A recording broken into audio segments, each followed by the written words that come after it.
Uh, this is a story about Nancy and myself up in Corning, New York, probably 1968 or 69.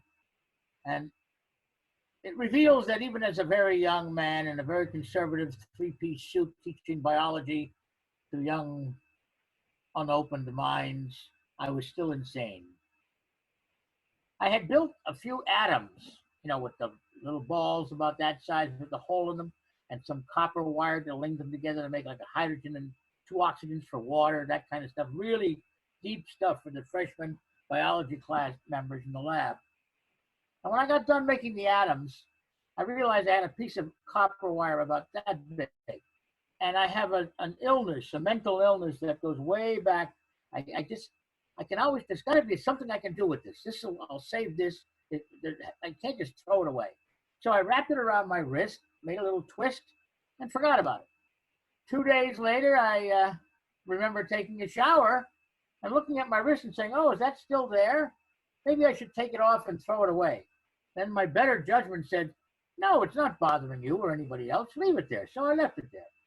Later on that day, it was a Saturday, my wife Nancy's girlfriend, one of her girlfriends, whose husband happened to be a colleague of mine up at the college, nice couple. We saw them socially every once in a while. They come to the house. Now our three little tots were wandering around happy. I had no one to talk to. These two women, I can't get involved in this, but I could hear what they were saying. And even though I didn't put my ear to the door, I overheard Nancy's gal pal say that she was concerned because although they had a little 3-year-old boy, very beautiful but child, they wanted more children. And they had been trying for like 2 years now and nothing happened. And she didn't know what to do. And she saw that Nancy had 3 kids, which we didn't know how to stop it at the time. So she was, I guess, either confessing to Nancy her problem or maybe even asking some advice. Anyhow, I wandered through the parlor and they looked up, they stopped their discussion. They said, oh, hi, how you doing? And how are things? And I said, fine, fine.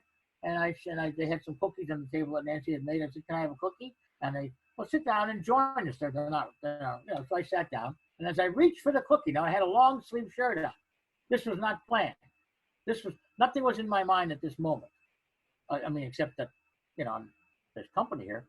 I reached for the cookie, and by doing so, my shirt pulled up a little bit, and you can see the copper wire around my wrist.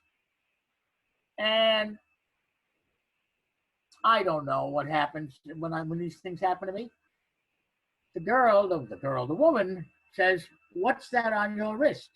And I immediately, my other self, my internal id, takes over. And I pulled the sleeve down and I said, it's nothing. And she said, well, what do you mean? I said, it's nothing. Don't even ask. It's nothing. Don't worry about it. And Nancy's looking at me very strangely, but she knows me too well. She knows better than to interrupt. And the gal pal said, well, why won't you tell me what it is? I mean, what can it be? I said, it's something that doesn't concern you, and I'd rather leave you out of it. It says, and I'm stuttering now because of the story. I'm stuttering for her, for effect. And Nancy's eyes are getting bigger, and she turns to my wife and she says, Nancy, what's he talking about? Is this he playing a game? He's always teasing us, teasing me and teasing everybody. And Nancy says, I don't want to comment. And I said, as a matter of fact, Nancy doesn't really understand everything about this particular part of my life. She is the mother of my children. I keep her out of these certain areas of my life. Please don't ask me for any more. And she wouldn't give up. Now she's frantic. And Nancy's allowing this to happen. She just sits back. Please, I won't tell anybody. What is it? Finally, I reluctantly said, all right, okay. You can't tell your husband. This has to be just between you, me, and Nancy. I'm a witch. And this is part of my I have to wear this at certain times of the year or else I lose some of my powers. "Oh, you're kidding me. Oh, stop it, Louis. I know you're kidding me. I said I didn't want to discuss it, so fine. Yes, oh, fine. I'm kidding you. That's right. I'm only kidding you. Well, what can you do?" I said, "What do you want?" And she said, What do you mean? What do I want? If I wanted money, could you get me money?" I said, "Well, it's not impossible."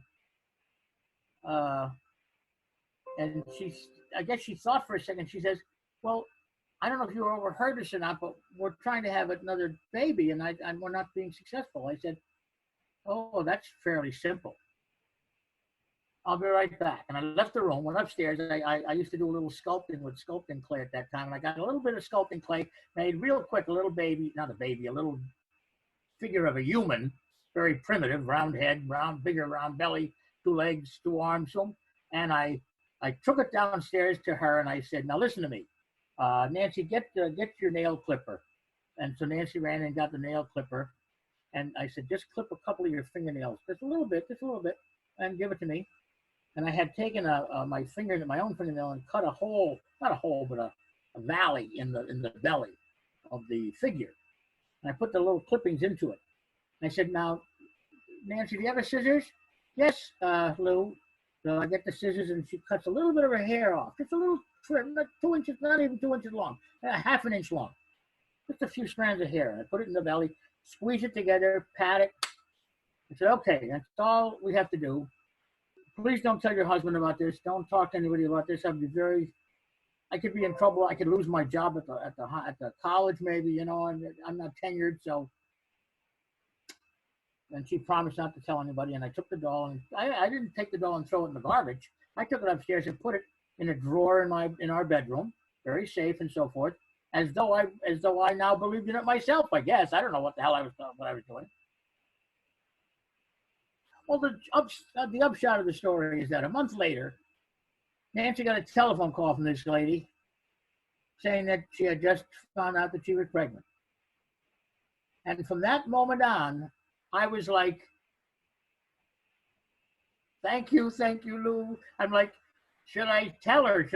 I never did tell her. And if she were to see this, she'd probably come down here with a gun and shoot me, because I put her through a lot of worry. But true story. I got rid of the copper after that. That's it.